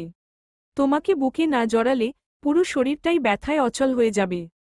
তুমি আমার মহৌষধ, আমার হামিংবার্ড। আরিশের বুকে মুখ গুজে রইল সে। এসব ভালোবাসার কথায় মন গলবে না আজ। কি দরকার ছিল রেবেকা সেবেকার? সে কি যথেষ্ট নয়? গাল ফুলিয়ে ফেলল ওরা। আমি যদি মহৌষধ হই তবে নার্সের কি দরকার ছিল? শব্দ করে হেসে উঠল আরিশ। ওরাও সোজা হয়ে বসল। কিছু বলতে যাবে তার আগেই আরিশ তাকে আবারও টেনে বুকে শুইয়ে দিল। তারপর থেমে থেমে কপালে, ঠোঁটে, থুতনিতে চুমু খেল। আবেশে চোখ বন্ধ রইল ওরা। আপাতত সবকিছু ভুলে গেছে সে। ওরার গালে নরম বেবি হেয়ারগুলো কানের পাশে সরিয়ে দিয়ে আরিশ বলল, মাঝে মাঝে বউকে অন্যরকমভাবে জ্বালাতে হয়। চোখ বড় বড় করে ফেলল ওরা। অবিশ্বাসের সুরে বলল, আপনি ইচ্ছে করে করেছেন এসব? অবশ্যই। হাসিমুখে উত্তর দিল আরিশ। ওরা কিছুটা অবাকই হল তাতে। কি? জি। আপনি খুব খারাপ। নতুন কিছু? আপনি একটা সান্ডা। হোয়াট? এটা কি? ওরা ফিক করে হেসে উঠল এবার। আরিশ ফ্যালফ্যাল দৃষ্টিতে তাকিয়ে রইল কেবল।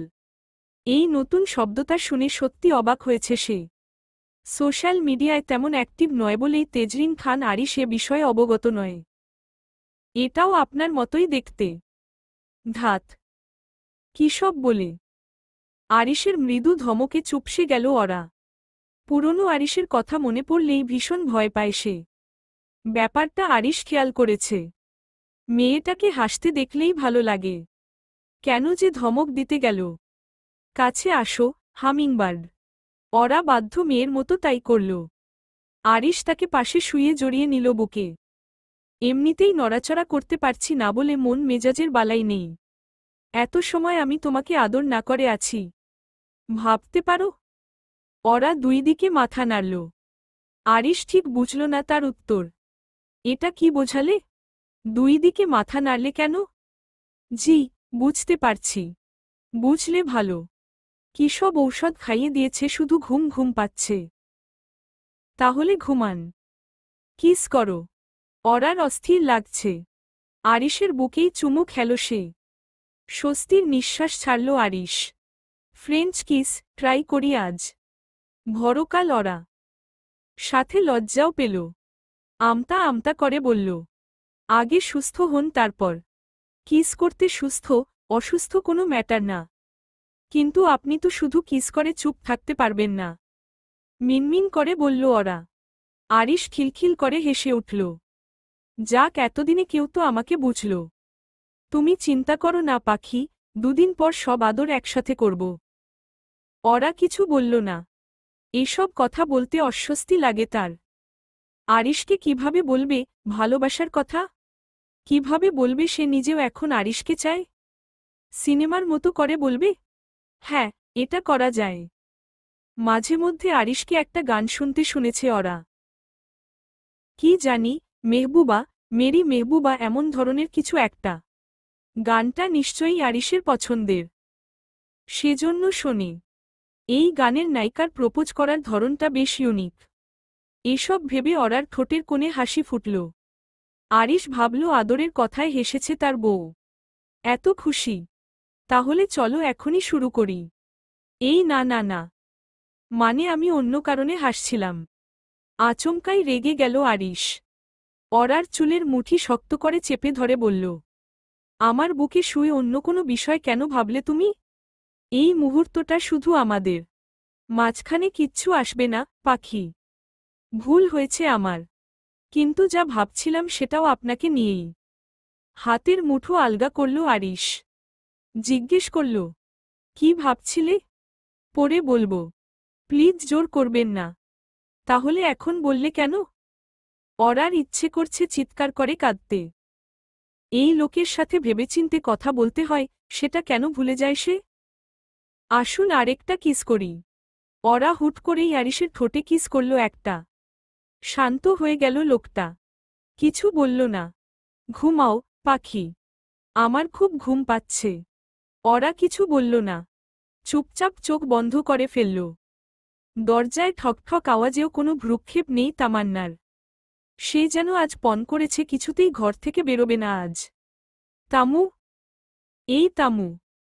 দরজা খোলো। কতবার কল দিলাম, ছাদে যাবে না? ফিসফিস করে জিজ্ঞেস করল তালহা। তামান্না এখনো বিছানায় শুয়ে আছে। রাগে শরীর জ্বলছে তার। সে উঠল না, ওভাবেই শুয়ে রইল। তালহা বেশ কয়েকবার ডাকাডাকি করল। ঘুমিয়ে গিয়েছ, তামু? হ্যাঁ, আপনিও গিয়ে ঘুমান। তালহা ফিক করে হেসে উঠল। মেয়েটার কণ্ঠে রাগ আর অভিমান স্পষ্ট। লক্ষ্মীটি আমার, প্লিজ এসো, আই মিস ইউ। শোয়া থেকে উঠে বসল তামান্না। মেয়েদের একটাই সমস্যা, ভালোবাসার পুরুষ একটু মিষ্টি করে বললেই সবকিছু ভুলে যায়। তামান্নাও মন কম্পমান করে আস্তে আস্তে দরজা খুলে দিল। কি হয়েছে? কিছুটা রেগেই জিজ্ঞেস করল তামান্না। তালহা তামান্নার হাত দুটো নিজের হাতের মাঝে ধরে বলল, রাগ করেছ কেন, সোনা বউ? বউ, এত ঢং করতে হবে না। কিছু হয়নি আমার। বুঝতে পেরেছি। রেবেকাকে বাসায় পৌঁছানোর জন্য, তাই তো? বুঝলে আবার ঢং করেন কেন, তালহা ভাই? তামান্না ভাই বলে ডাকাতে চোখমুখ ফ্যাকাশে হয়ে গেল তালহার। তার জন্য ভাই ডাকতে হবে? কি করব বলো? ভাইয়ার আদেশ, তার ওপর একটা মেয়ের নিরাপত্তার বিষয়ে। জানি তো। আচমকাই তালহা তামান্নাকে জোরে বুকে জড়িয়ে ধরল। তামান্না হঠাৎ স্তব্ধ হয়ে গেল, চোখ বড় করে চমকে উঠল। তার হৃদস্পন্দন বেড়ে গেল, শ্বাস প্রশ্বাস দ্রুত হতে লাগল। মুহূর্তেই বুকে বাঁধা রাগ আর অভিমান যেন ভুলে গিয়ে তার শরীর ভরে গেল তালহার উষ্ণতায়। তালহার স্পর্শে তার মন এক অন্য জাগরণে পৌঁছল, যা আগে কখনো অনুভব হয়নি। ছোট্ট এই আলিঙ্গনে দুজনের মাঝের দূরত্ব মুহূর্তেই মিশে গেল। লক্ষ্মীটি অভিমান করে থেকো না। তামান্না থরথর করে কাঁপছে। লজ্জায় আর ভালোবাসার মিশ্রণে ঠোঁট দিয়ে কথা বের হচ্ছে না। আমি ঘুমাব। ছাড়ুন। তার কাপা কাপা গলায় কথা শুনে তালহা একটু হাসল, তারপর আলতো করে তাকে মুক্ত করে দিল। সে ও লজ্জায় লাল হয়ে উঠেছে, চোখ সরিয়ে নিচ্ছিল। দুইজনের মধ্যেই সেই অদ্ভুত মিষ্টি নীরবতা বাস করছিল, যেখানে কথা কম, অনুভূতি বেশি। শুভরাত্রি। শুভরাত্রি। তালহা হাত দিয়ে মাথা চুলকাতে চুলকাতে নিজের ঘরের দিকে ধীরে ধীরে এগোতে লাগল। অন্যদিকে তামান্না দরজা আটকে দেওয়ার পর দ্রুত ধুরুধুরু করেও বুকে হাতে হাত রেখে বিছানায় শুয়ে পড়ল।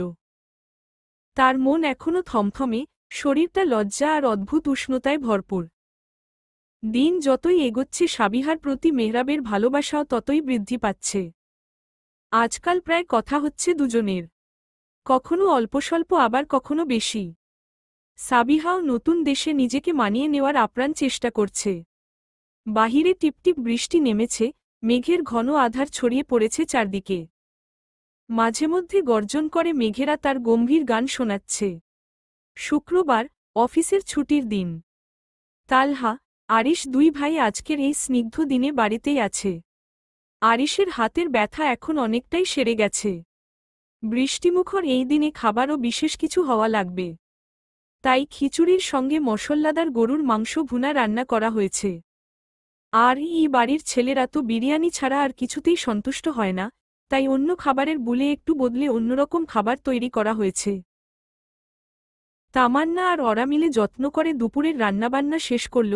ঘরটা যেন এখন ঘ্রাণে ভরে উঠেছে, মশলার টংটঙানি আর রান্নার হাসি আনন্দে। গতকাল থেকে আরিশের আচরণ অরার কাছে অদ্ভুত লাগছে, যেন সে নিজেকে অরা থেকে একটু একটু করে দূরে সরিয়ে নিচ্ছে। কথা বলতেও যেন মন করছে না, শুধু জরুরি কিছু বলেই উঠে যাচ্ছে। এই হঠাৎ পরিবর্তন অরাকে শুধু অবাক করেনি, বরং তার মনকে আরও বেশি ব্যথিত করছে, এক ধরনের অকথিত কষ্ট, যা বুঝতে পারছে না কেন এমন হল। অরার হৃদয় ঝড়ের মতো বিক্ষুব্ধ, আর পাশে থাকা মানুষটা যেন তার থেকে হিমশীতল দূরত্ব বজায় রাখছে। কাজকর্ম শেষে নিজের রুমে প্রবেশ করল অরা। বিছানায় বসে আছে আরিশ। অরাকে খেয়াল পর্যন্ত করছে না। তপ্ত নিঃশ্বাস ছাড়ল সে। এগিয়ে গেল আরিশের দিকে। আপনার কি হয়েছে আরিশ? আমার কি হবে, হামিংবার্ড? জানি না, আমি। আরিশ কিছু বলল না। অরা কিছুক্ষণ তার পাশে চুপচাপ বসে রইল, তবু আরিশ তাকে একবারও কাছে টানল না, একটু অবাক করা ব্যাপার। অবশেষে অরা নির্বিকার ভঙ্গিতে ওয়াশরুমের দিকে এগিয়ে গেল। অরা চলে যাওয়ার সঙ্গে সঙ্গে আরিশ দীর্ঘশ্বাস ফেলল। বউয়ের কাছ থেকে দূরে সরে থাকার চেয়ে বড় কষ্ট তার আর কিছু নেই। এই ভাবনা ঘোরাতে ঘোরাতে সে মেহরাবকে টেক্সট করল। ভাই, মনে হচ্ছে আমার নিঃশ্বাস আটকে আছে। এভাবে থাকা কি সম্ভব? কিছুক্ষণের মধ্যেই মেহরাবের রিপ্লাই আসল। বউয়ের ভালোবাসা পেতে হলে বউকে সারপ্রাইজ দিতে গেল, এমন করতেই হবে বসো। রাখো তোর কেরামতি। বউ আমার কাছে আসছে অথচ আমি হাবলা পুরুষদের মতো চুপচাপ বসে আছি। আরিশ খানের পক্ষে এটা কি সম্ভব বল? তাহলে কিছু বললাম না। দাঁত বের করা ইমোজি 2টা। মেহরাবের টেক্সট দেখে মুচকি হাসল আরিশ। তারপর ফোন ধরল, কোথাও কল করে খোঁজ নিল সবকিছু ঠিকঠাক চলছে কিনা। অপর প্রান্ত থেকে সান্ত্বনামূলক কথা শুনে কল কেটে দিল সে। নয়না। এই নয়না। মায়ের ডাকে হকচকিয়ে গেল। পড়া বাদ দিয়ে পলাশকে নিয়ে ভাবনায় বিভোর ছিল সে। হ্যাঁ মা। বলো। তুই বলতো কি হয়েছে তোর? ইদানিং এত অন্যমনস্ক থাকিস কেন? থতমত খেল নয়না। থেমে থেমে বলল। কই? কি হয়েছে বলো তো? তোর বাবা তোর জন্য কি সব জামাকাপড় নিয়ে এসেছে। ড্রয়িং রুমে গিয়ে দেখে আয়। নতুন ড্রেস। উচ্ছ্বাসিত কণ্ঠে বলল সে। আচ্ছা মা, যাচ্ছি। নয়না এক মুহূর্ত কালক্ষেপণ না করে ড্রয়িং রুমের দিকে এগোল। রোকসানা মল্লিকের খটকা লাগছে। নয়নার আচরণ মোটেও ঠিকঠাক লাগছে না উনার। আজকে ঘুমাতে হবে না। আচমকা আরিশের এমন কথায় শোয়া থেকে উঠে বসল ওরা। আরিশ খাটের পাশে দাঁড়িয়ে আছে, হাতে একটা ব্যাগ। কিন্তু কেন? আমার ইচ্ছে। উঠে এই শাড়িটা পরে নাও, পাখি। আরিশ ওরার দিকে ব্যাগটা এগিয়ে দিল। ওরা ব্যাগটা হাতে নিল। ধীরে ধীরে ব্যাগের ভেতর থেকে অপূর্ব, চোখ ধাঁধানো একটা শাড়ি বের করল। খাঁটি সোনার জরির সুতোয় হাতে বোনা জামদানি। শাড়ির জমিনে সূক্ষ্ম মসলিন, আর পারজুড়ে জ্যামিতিক নকশা, যার মূল্য কয়েক লক্ষ টাকা। প্রতিটি সুতোয় যেন ইতিহাস, সংস্কৃতি আর ভালোবাসার ঘ্রাণ লেগে আছে। ওরা নিঃশ্বাস বন্ধ করে তাকিয়ে রইল। এটা এটা তো কোনো সাধারণ শাড়ি না। মনে হচ্ছে অনেক দামি। আরিশক হেসে বলল। না, এটা তোমার শাড়ি। তোমার শাড়ি তো সাধারণ হতে পারে না, হামিংবার্ড। নারায়ণগঞ্জের একজন বুড়ো তাঁতিকে দিয়ে হাতে বুনিয়েছি 4 মাস ধরে। ওরার 2 চোখ ঝাপসা হয়ে আসছে। টাকা পয়সার হিসাব করছে না সে, কিন্তু এতগুলো মাস ধরে একটা শাড়ি তৈরি করানো মানে কতটা ভালোবাসা লুকিয়েছিল তাতে। আপনি এতগুলো মাস ধরে এটা তৈরি করিয়েছেন? আরিশ ওরাকে জড়িয়ে নিল এবার। কপালে কপাল ঠেকাল। কোমরে শক্ত করে হাত রেখে বলল। তাড়াতাড়ি রেডি হয়ে নাও। আরও কিছু দেওয়ার বাকি আছে। ওরা যেন দেহে প্রাণ ফিরে পেল। এই তো তার চেনা মানুষটা। মুচকি হাসল সে। আমি রেডি হয়ে আসছি। এখানেই চেঞ্জ করো। কিন্তু আপনি? আরিশ কিছু বলল না। হুট করে রুমের অন্যদিকে চলে গেল। তপ্ত নিঃশ্বাস ছাড়ল ওরা। রুমে বসেই চেঞ্জ করার সিদ্ধান্ত নিল।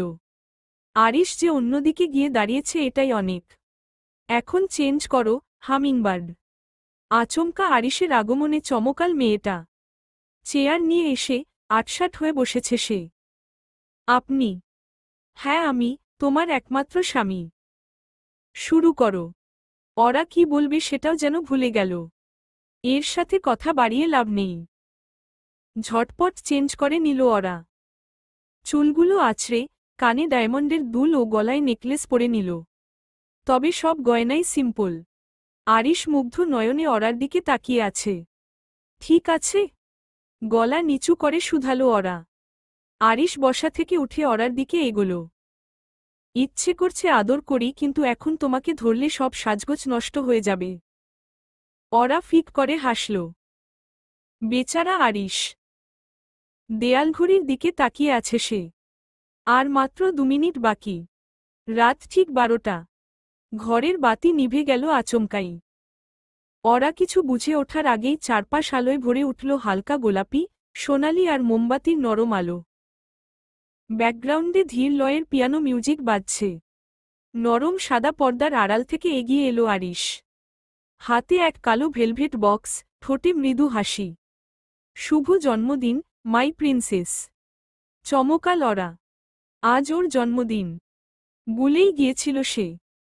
চোখ ছলছল করে উঠল তার। আজ আমার জন্মদিন, সেটাও আপনি জানেন?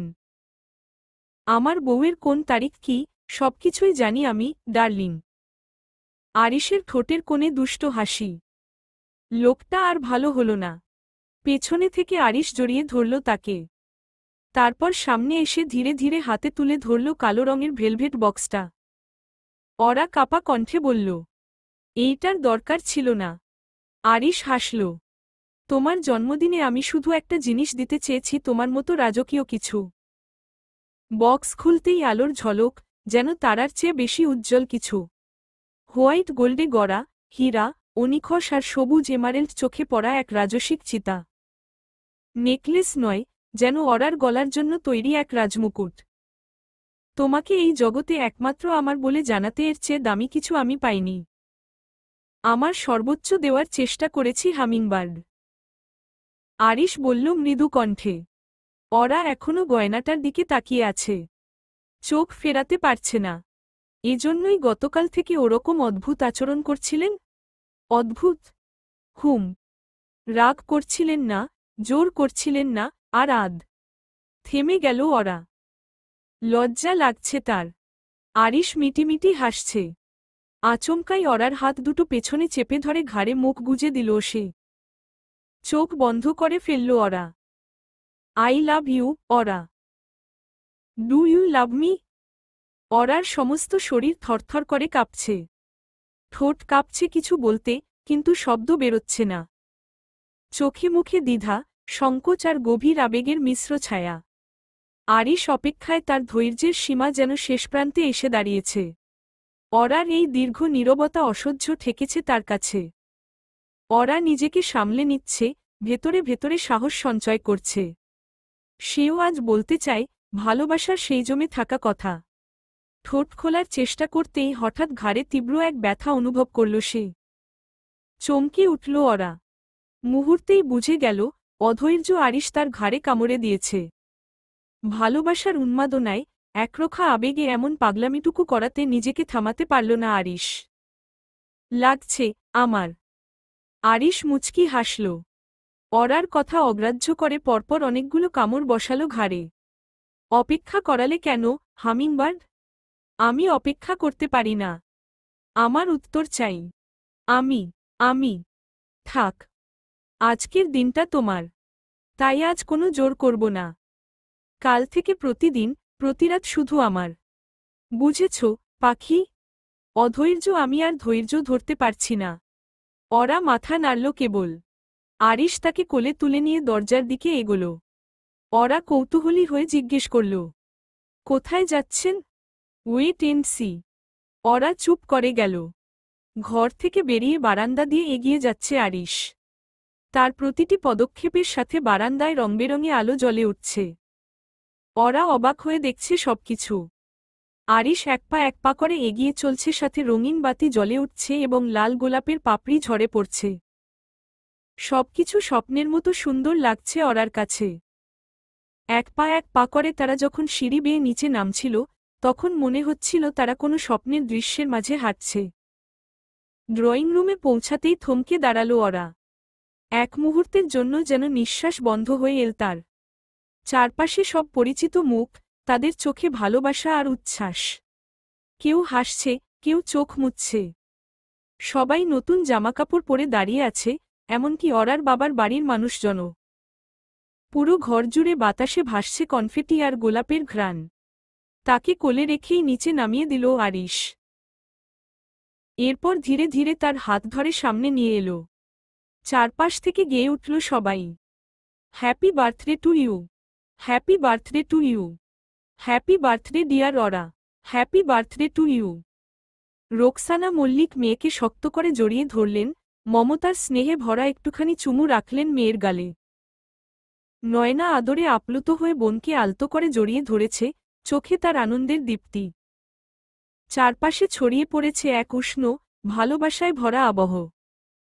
সবাই খুব খুশি, হাসির ঝিলিকে ভরে উঠেছে পুরো ঘরটা। ওরার সুখ, আনন্দ সব একাকার হয়ে গেছে এই মুহূর্তে। তার চোখের কোণে জমে থাকা জলের বিন্দুগুলো গড়িয়ে পড়ল গাল বেয়ে। সে কখনো কল্পনাও করেনি যে তার জন্মদিন এমন বিস্ময় আর ভালোবাসায় ভরা হবে। আরিশ চুপচাপ পাশে দাঁড়িয়ে ওরার প্রতিক্রিয়া দেখছে। সে চোখে চোখ রেখে মৃদু হাসল। ওরা চারপাশে তাকিয়ে দেখে, দেয়ালের ওপরে বড় করে লেখা, আমাদের আলো ওরা, শুভ জন্মদিন। রঙিন বেলুন, ঝলমলে লাইটিং, পাপড়ির ছড়াছড়ি। সব মিলিয়ে পুরো বাড়িটা যেন স্বপ্নপুরী হয়ে উঠেছে। ড্রয়িং রুমের একপাশে রাখা বিশাল কেকটার দিকে তাকিয়ে থাকে কিছুক্ষণ, তারপর হাসি মুখে বলে, এত কিছু আমার জন্য? তোমরা আমাকে এত ভালোবাসো? রোকসানা মল্লিক বললেন, তুই আমাদের পৃথিবী রে মা, তোকে ভালো না বাসলে কাকে বাসব? নয়না হেসে বলে, তোর জন্য আজকের পুরো দিনটাই শুধু চমক আর চমক আপু। সবকিছুই দুলাভাইয়ের কাজ। আরিশ সামনে এসে ওরার কানে ফিসফিসিয়ে বলে, চলো, কেক কাটো। এরপরে আরও কিছু চমক বাকি আছে। ওরা বিস্ময়ের চোখে তাকায় ওর দিকে। আরও? আরিশ মুচকি হেসে চোখ টিপে দেয়। ওরা বুঝে যায়, আজকের রাতটা শুধু তার, আর শুধু আরিশের ভালোবাসায় মোড়ানো এক স্বপ্নের রাত হতে চলেছে। কেক কাটার পর বাড়ি ভরে ওঠে হাততালি, ক্যামেরার ফ্ল্যাশ আর হাসির রোলেও। ওরা এক এক করে সবার মুখে কেক তুলে দিচ্ছে। সবার প্রথমে অবশ্য আরিশকেই খাইয়ে দিয়েছে। কেক খাওয়া শেষে আরিশ দূরে দাঁড়িয়ে কিছু একটা নিয়ে ব্যস্ত। ওরা খেয়াল করলেও কিছু বুঝতে পারছে না। হঠাৎ ঘরের আলো নিভে গেল। চারদিকে অন্ধকার। সকলে চুপ হয়ে গেছে। ঘর জুড়ে নেমে এসেছে গভীর অন্ধকার। তারপরই চারদিক থেকে একসাথে নীলচে, বেগুনি, রূপালি আলো ছড়িয়ে পড়ল। দেয়াল, ছাদ, মেঝে, সবকিছু হারিয়ে গেল কোনো এক বিশাল গ্যালাক্সির ভিতর। তারার ঝিলিমিলি, ঘুরছে গ্রহ, উড়ছে উল্কা, দূরে সরে যাচ্ছে নীহারিকা। ঘর নয়, মনে হয় ওরা দাঁড়িয়ে আছে অনন্ত মহাকাশের মাঝে।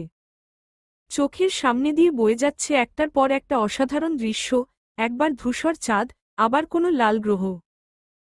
এক এক কোণ থেকে ভেসে আসছে নরম স্পেস সিম্ফনি, যেন মহাবিশ্ব নিজেই তার কানে গাইছে। আর এই সবকিছুর মাঝে, সামনে দাঁড়িয়ে আছে আরিশ। আলো এসে পড়ছে তার মুখে। হাতে ধরা একটা ছোট রিমোট। আরিশ হেসে বলল, তোমার জন্য গোটা মহাবিশ্ব এনে দিলাম, hummingbird. Now tell me, will you be the queen of my universe? ওরার চোখ বিস্ময় ছলছল করে ওঠে। সে কিছু বলতে পারে না, শুধু এক ধাপ এগিয়ে এসে আলতো করে জড়িয়ে ধরে আরিশকে। চমকালো আরিশ। ওরা সবার সামনে এভাবে তাকে আলিঙ্গন করল। ওরা কাপা কাপা গলায় বলল, yes, I want nothing more than to be the queen of your universe. চলবে ইনশাআল্লাহ,